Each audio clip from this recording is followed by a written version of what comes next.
tínhamos aqui um alvo específico que era o regulamento de avaliação. Mas o que é facto é que percebemos, tanto daquilo que foi o feedback que obtivemos do Taxpart e da Alameda, dos delegados, foi que não é um problema geral. Há problemas específicos de curso para curso que, nos casos, foram melhorados por este regulamento de avaliação, noutros casos foram piorados. Portanto, as realidades, um exemplo, por exemplo, de Química e Biológica, são completamente distintas das realidades de Informática. Porquê? Porque, mesmo durante o ano, a realidade da avaliação, ou seja, se é mais por testes, exames, projetos, muda. Portanto, eu acho que aqui deve existir um comprometimento, por um lado, também daquilo que é isso, e nós temos que nos esforçar, e deve ser um comprometimento da próxima direção, em acompanhar, e nós apresentámos, salvo erro, esta atual direção esta semana, um documento pedagógico com as alterações que devem ser postas neste regulamento, que foi um mínimo múltiplo comum daquilo que foi a opinião dos delegados e dos alunos em geral. Agora, achamos que estas questões específicas devem ser resolvidas enquanto questões específicas. Para quê? Para otimizar e melhorar as realidades de cada curso. Não acho que o problema do calendário de avaliação seja um problema em concreto e global. Porquê? Porque este calendário de avaliação resulta também daquilo que foi a alteração de paradigma que tivemos no ensino superior português, que foi a introdução de Bolonha, todas essas questões que vocês sabem. Sim, a questão do calendário da avaliação é nos moldes em que é feito. Deixa-me só.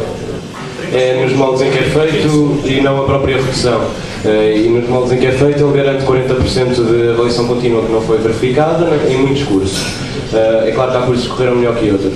E a minha pergunta dos 12 créditos é, exatamente, que dos teus 30 créditos das 5 cadeiras, nem sempre são 5 cadeiras, nem sempre são 5 do mesmo ano, como é que se vai garantir que 12 créditos sejam efetivamente por avaliação contínua, visto que, se calhar, a opção mais correta, só uma última frase, a opção mais correta era haver a opção de avaliação contínua a todas as cadeiras. 20 segundos também para a resposta. Durante o semestre, peço desculpa, não é avaliação contínua, não na época de exames. Eu acho que, portanto, eu se calhar não tenho uma forma específica de resolver esse problema. Porquê? Porque ele até é um bocado complexo de resolver, porque tens N variáveis depois de resolver das cadeiras em específico. Agora digo-te uma coisa, acho que aqui temos que caminhar mais em termos de princípios, dizer a avaliação deve existir pelo menos esses créditos feitos, não é? Em avaliação contínua. Para quê? Para que depois o Conselho Pedagógico dê margem de manobra aos vários responsáveis para, se calhar, não pôr uma avaliação tão rígida, abrir mais a questão da avaliação, ou seja, existirem vários momentos e depois aí o aluno escolhe. Não sei se me fiz perceber. Entrando um bocadinho também na conversa do calendário de avaliação, até que tomamos uma postura pública em relação a isso. Estou de acordo com algumas coisas que o Filipe Pacheco disse. No sentido que é uma coisa que está agora em curso. A avaliação que tem sido feita é a noção que nós temos das pessoas que estão mais próximas de nós, muitas vezes. Sei que as realidades são completamente diferentes. Por exemplo, no meu curso de Informática, de facto, noto que a perspectiva que existe é, por exemplo, completamente diferente das pessoas de Engenharia Civil, por exemplo. E, portanto, eu acho que antes de se tomar posições antes de se tomar posições concretas acerca disto, tem que haver uma ponderação grande. Inclusivamente, uma das coisas que eu vi aqui no programa da Lista V dizia que vocês achavam completamente desnecessário e contraditória esta situação das férias, que eram, além de serem grandes, estarem sincronizadas com os outros locais. E nesse sentido, assim, é uma das razões pela qual eu acho que não devemos tomar conclusões precipitadas em relação a isto, porque a verdade é que eu tenho conhecimento de muita gente aqui no técnico que este ano conseguiu aproveitar esta situação para estar a fazer outras coisas no verão. Vocês podem achar que é desnecessário, mas tanto na área, por exemplo, musical, como summer schools em países como os Estados Unidos, buscar equivalências curriculares em outras universidades, cursos de línguas que às vezes não existe a disponibilidade para se terem.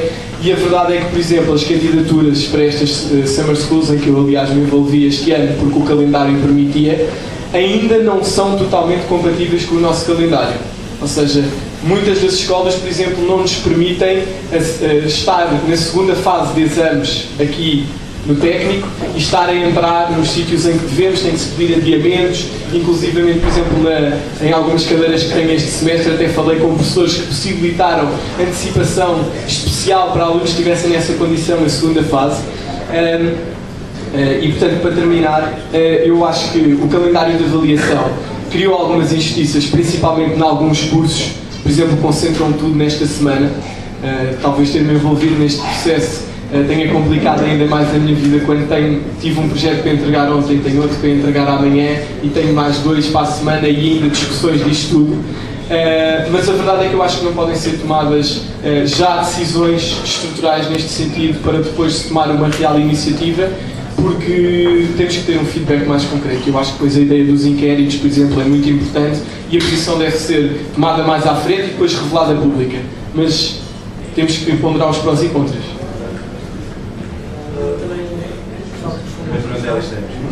Também fui questionado desta vez, não é? Também porque há muitas coisas que não estão no parâmetro da mesa da Assembleia, que é para isso que a lista se candidata. A lista acredita que é este tipo de assuntos que deve ser discutido nas associações, nas Assembleias Gerais de Alunos. E é este tipo de assuntos que, para além de estar lá, para além de estarem lá a ser discutidos, deve ser lá que devem ser tomado o todo da opinião do estudantil que integra o Instituto Superior Técnico. E é por isso que nós acreditamos que essas assembleias devem ser mais divulgadas para se poder chegar a um consenso, e nisso a lista M pode se comprometer, se for eleita, a garantir que esses assuntos chegam à discussão estudantil. E pronto, é isso que eu posso dizer, até porque a Assembleia não tem poder para tomar decisões acerca desses assuntos. Obrigado. Eu vou interrogar se há mais perguntas, 2 no máximo, 2 minutos, para depois termos tempo para as alegações finais. Ok, estamos em cima da hora, vamos passar às alegações finais. São 18h35, temos de sair às 18h50, um quarto de hora, e por 4 pessoas. Não excedam os 5 minutos no máximo dos máximos. E vamos. Ordem inversa, começa então a lista A. Bem, visto que estamos neste período de alegações finais, dizer só, mais uma vez, e fazendo aquilo que foi um resumo que eu penso que podemos hoje concluir aqui, de facto, a lista A, como eu disse também inicialmente, tem de facto um projeto, um rumo para esta associação, tem uma visão integrada daquilo que é a Associação de Estudantes do Técnico, não uma visão só de recreativa, não uma visão só de política educativa, não uma visão só de outro departamento ou pelour qualquer, mas acima de tudo uma visão integrada daquilo que é a Associação de Estudantes do Técnico. Temos também uma equipa forte, uma equipa disposta a trabalhar, uma equipa motivada, uma equipa que em parte serve de alicerce pelas pessoas que transitam desta atual direção com experiência, mas como eu disse há bocado, cerca de 75% desta equipa é uma equipa renovada, de gente nova, de sangue novo, com novas ideias e, portanto, é isso também que ajuda a fazer uma equipa forte, a ter este projeto integrado da Associação de Estudantes do Técnico e que, acima de tudo, tem vontade de liderar a Associação de Estudantes 100 anos depois da sua fundação. Temos a perfeita noção daquilo que são os desafios que hoje em dia uma Associação de Estudantes em pleno século XXI atravessa. Temos a perfeita noção de que temos que ter como vetores principais a questão da informação, a questão de chegar aos alunos. Não basta fazer atividades, temos que as fazer bem, mas também temos que as informar ainda melhor para que os próprios alunos as conheçam. Temos que ter uma visão muito importante de cumprir aquilo que é o papel de uma Associação de Estudantes, que uma Associação de Estudantes deve ter, que é o papel da gente do movimento associativo, que é representar os seus associados ou os seus membros.